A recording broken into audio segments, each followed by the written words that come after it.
Gosh dang it if I didn't have to redo a dang video. Stick around.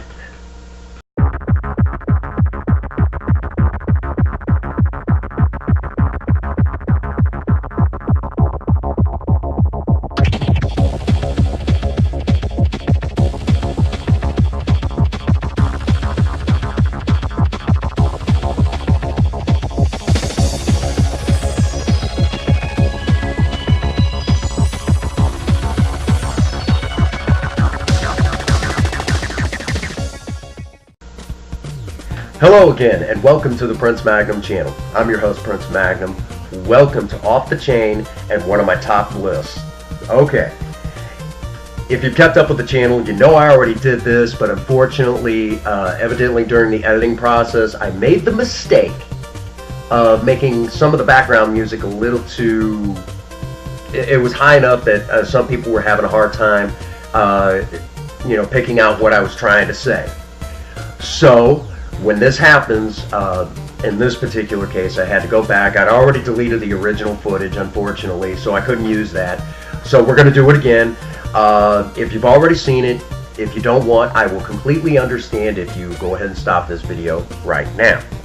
On the other hand, you might want to stick around and see the whole thing through, see if there's any differences between the original video and this one.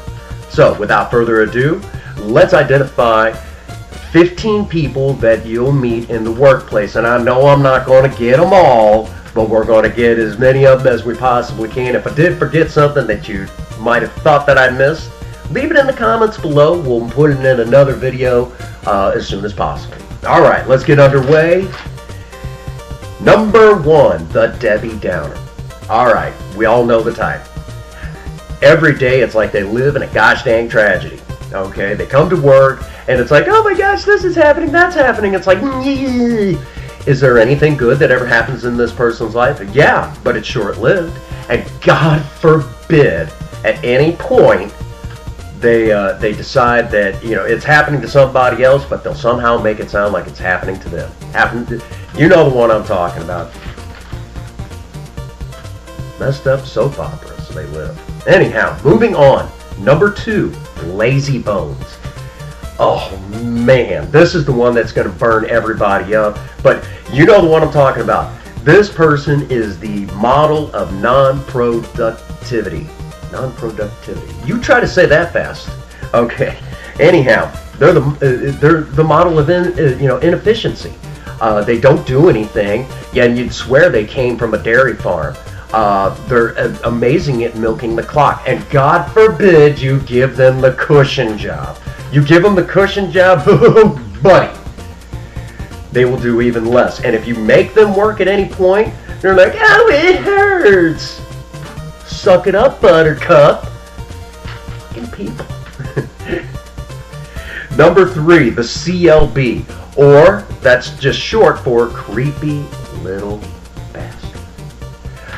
We've all made that mistake, said something, and everyone's like, dude, that's creepy, or man, that's way too dark. We've all made that mistake. Stop me if I'm wrong. We've all done it. But there's that one son of a that just lives in that spot. I mean, just lives there. And just gets a kick out of making everybody creeped out. And you're like, fucking dude. Just, whoa. And it's like,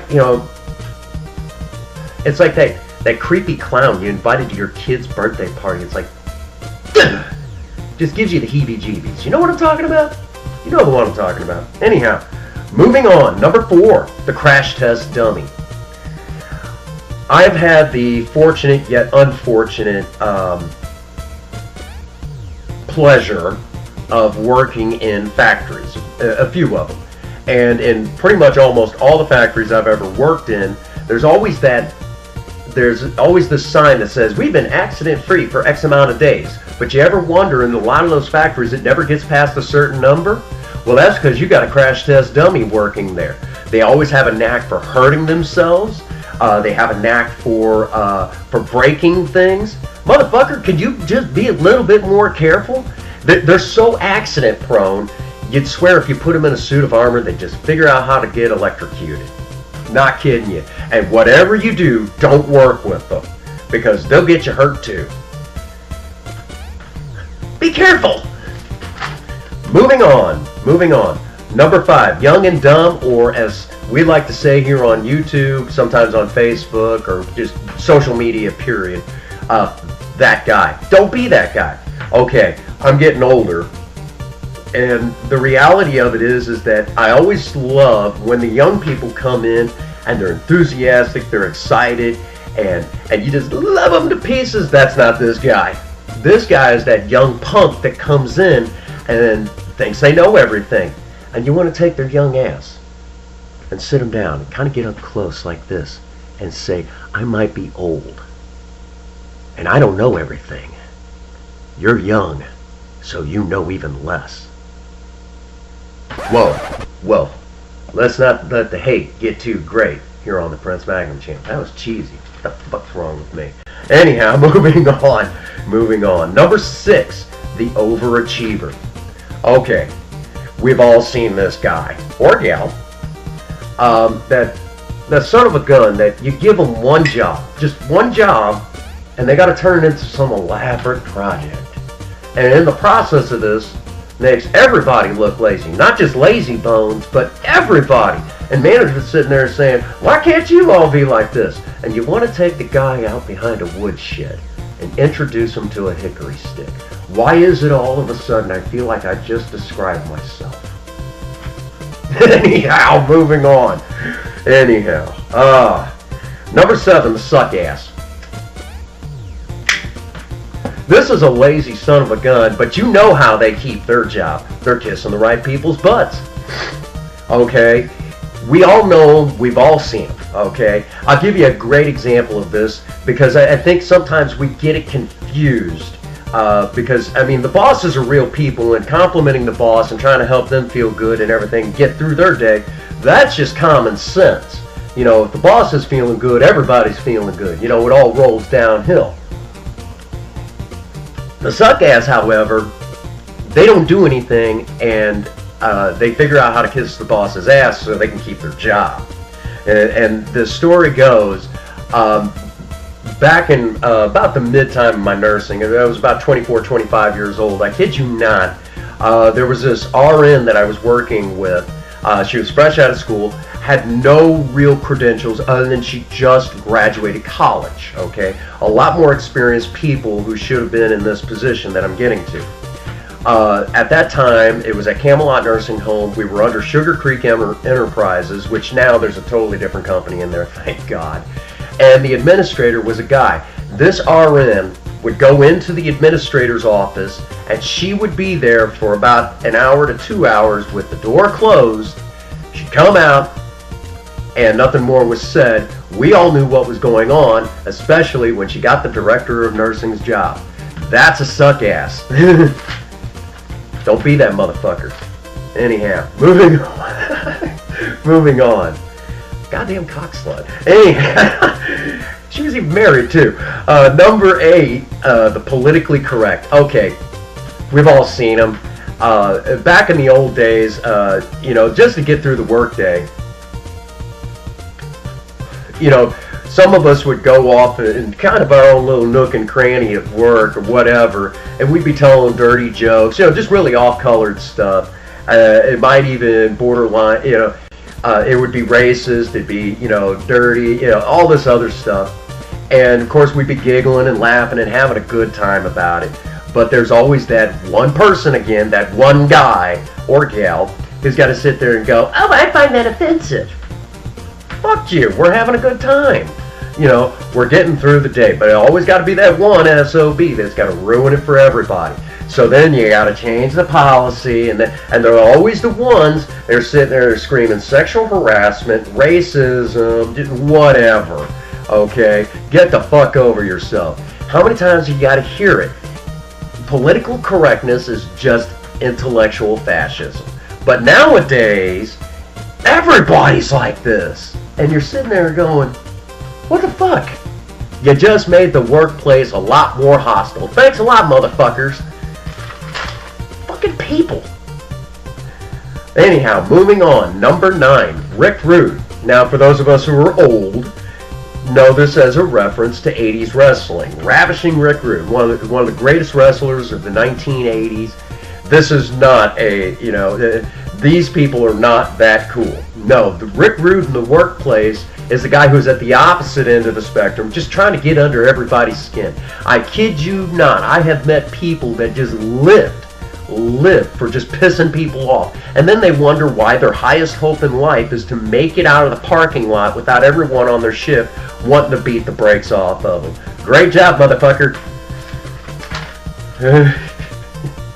Number 10, Nukem Nicky. Nukem Nicky has two different versions here. Ever met that guy that comes into work, has a chip on their shoulder, and it only takes one little minuscule thing, and they're slamming things down, throwing a fit, and the next thing you know, they're going home with a write-up because they were throwing a huge giant fit. And then they wonder why they're going from job to job. Well, then there's another version of Nukem Nicky. He comes into work looking for a fist fight. I kid you not, I've met tons of these people over the years. I'll beat the ring. Then they wonder why their highest hope in life is not to go to jail for assault. Great job, motherfucker. Regular goddamn genius there. Go get some goddamn counseling, dipshit. Fucking people. Number 11, the social butterfly. Oh man, these are the ones that you like them, love them, or hate them. They've got a great personality. They're always telling jokes. They're off the wall. Just good people to be around. You can't help but love them. Just great people through and through. Always worried about how their coworkers are feeling. Just trying to always lift morale. And God forbid you work in customer service, because even the customers, have almost a cult following of this person. People will come from all around just to see this one person. And in some cases, they might even run their own YouTube channel. Why is it I just feel like I described myself again? Son of a bitch. See, I'm picking on me too. Shit. Number 12, the Space Cadet. There's another guy on YouTube, combat veteran. He was talking about these people in the military. Well, these people also exist even in the workplace, the civilian workplace. You give the person a set of instructions, or you teach them something, you walk off to come back, they're either A, not doing it, or B, totally doing it wrong. And you're like, I know with old age, sometimes forgetfulness comes into play, but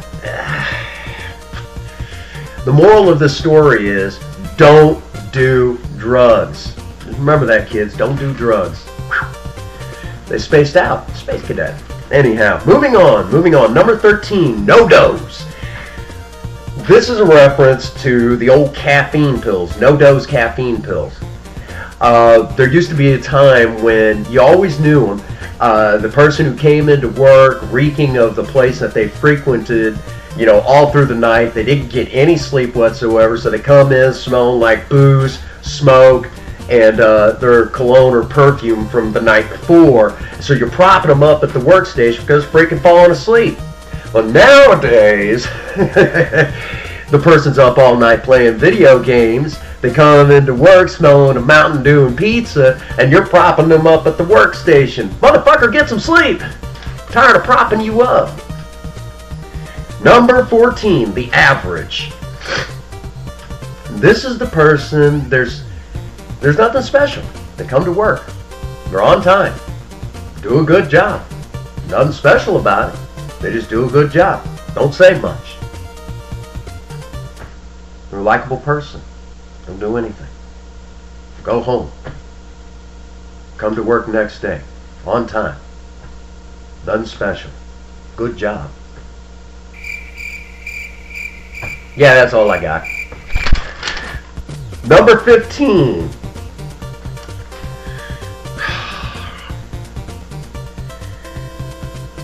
Number 15. Gossip Gertie. We've all seen him. I kid you not. That one person that's always keeping the rumor mill going. Oh, brother. If they're talking about somebody, it's never good.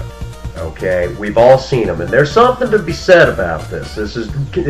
We've all seen them.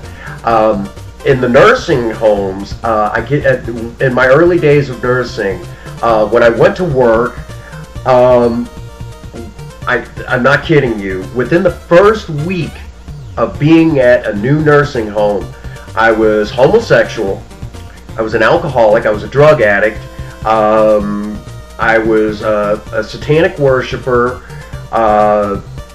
You know, I found out so much stuff about myself that, shoot, I didn't even know. Of course, later on we found out some of this was true, like the alcoholism and, you know, but it's like, where do you even get that? They just make shit up. Find a fucking hobby, read a book. Damn. And last but not least, a bonus for you all. Number 16, a bonus, the Swiss Army knife. The Swiss Army knife. There's something to be said about these people. They can do everything at work. You know, they'll do one job, walk over, they could do another job, and it's like, and to kind of quote a movie, it's like the Swiss Army knife. You're taking tools out, and just when you think you ran out of tools, you're pulling more out. And then pretty soon, when you run out of tools altogether, you're pulling out the toothpick and the tweezers. This person can wear many hats in the workplace. They're really awesome. And in the old days, you might have, depending on how big the place is, you might have several of these within the workplace. But nowadays, they're starting to get fewer and fewer, you know, than it used to be. And a lot of times, management doesn't even know what to do with them. So promotions are sometimes hard to give these people, because what do you do with them? How do you promote them? You do, but management does know they don't want their competition to get them. So, oftentimes these people are highly intelligent. As a matter of fact, in some cases, they can wear the you know, everything that you. They can be all of these, including some I didn't even mention. And again, they'll even have job titles that don't even have names in the workplace. A lot of times, like I said, management overlooks them because they just don't know what to do with them. Why is it I feel like I just described myself again? Again. All right, if I left anything out, be sure to leave it in the comments below. I'm sorry I had to totally redo this video for all of you because Princess Faye and Bert both said that they were having a hard time hearing me at a few different points because I just had the background music too high. And for whatever reason or another, I mean, I could hear it, but that doesn't mean, you know, if a couple people are having this problem, that doesn't mean that more are not going to run into it. So I had to go back, I had to redo this video. So hopefully you all can enjoy what it is that I'm trying to convey with maybe a little bit of humor in there, because I mean, to me, this is funny shit. I mean, this is real funny shit. Again, I'm just going to say it like this: if you're offended by this, you're probably on the list, and not in a good way. Don't know any other way to say it. Also, for management that might be, you know, people who work in management, if you and, you know, you're welcome. You're welcome, because now you can identify some of the people that work under you, and I do apologize in advance because you're next. So, as always, leave a like if you enjoyed it. You know, if you got any positive feedback, and again, if you think I missed something, leave it in the comments below. More than welcome to. Dang, and I need to quit smoking. And if you're not subscribed to the Prince Magnum channel, there's no greater time, because we got some really awesome videos coming up very soon. And if you're real savvy, you'll hit the bell icon. You'll be notified every time we upload a video. As always, get out there, work on a project. I don't care what it is, just do something with yourself. If you've got a sweetheart, sweep them off their feet. And as always, nobody has told you that they love you today. Prince Magnum does. God bless you, and have a happy 24th. Thank you.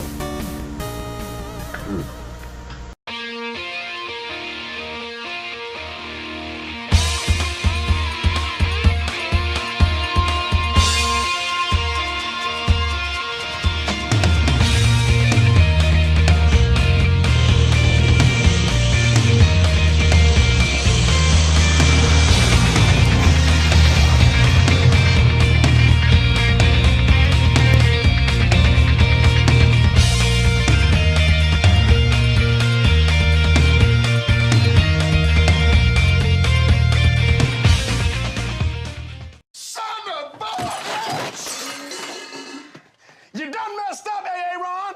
Now take your ass on down to Oshag Hennessy's office right now and tell him exactly what you did. Get out of my goddamn classroom before I break my foot off in your ass. Insubordinate and churlish.